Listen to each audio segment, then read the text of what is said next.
अनेक जातीय स्तरीय खेल रही जेबे कहीं खेलाड़ी ओडिशारू जाई जातीय स्तर में ना कमाए शुणिले छाती कुंढेमोट हो जाए। हेले एहा परे विशेषकर ओडिशार सेई खेलाड़ी परिस्थिति कौन हुए ताहा जानिछंती कि देखि नियंतु ए दृश्य रे हाथ रे बेलचा धरी ट्रैक्टर रे बाली भरुथिबा ए युवक जनक किए जानिछंती ये जातीय स्तरीय हॉकी खेलिथिबा संतोष माझी थरे नुहे दुई दुई थर सीनियर हॉकी नेशनल खेलिछंती अनेक थर तो एफआईएच हॉकी रो लीग मैच भी खेलिछंती पादरे दामी जोता न थाई भी किभली हॉकी स्टिक रे बॉल सह करामती देखाउछंती एथिरु तांको दक्षता सहजरे अनुमान करि हेउछि। हेले एते सब उपलब्धि परे तांको मिलिछि कोन ताहा आपणक सामने ना रोजगार रो किछि ठीक ठिकाना अछि ना रहिबा पई आवास योजना रे घर खंडे मिलिछि। एमिति रे पेट पोषिबा पई जहा मिलिला ताको आदरी नेबा छडा आउ कोन बा उपाय अछि मानक पाखरे शेषरे दादन खटि जिबा को निष्पत्ति नेछंती। हॉकी को और हॉकी खेलाड़ी को प्रोत्साहन देउथिबा डिंडिम पिटुछंती राज्य सरकार।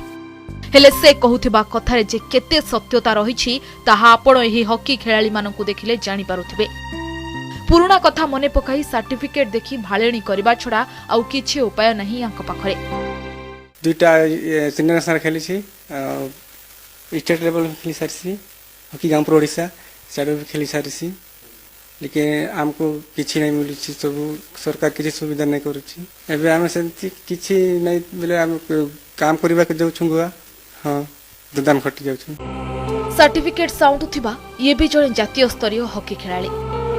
प्रसिद्ध हॉकी तारका दिलीप तिर्की गाँ सौनामुरार प्रशांत तिर्की भारत पई 3 थर सीनियर नेशनल हॉकी खेली सारी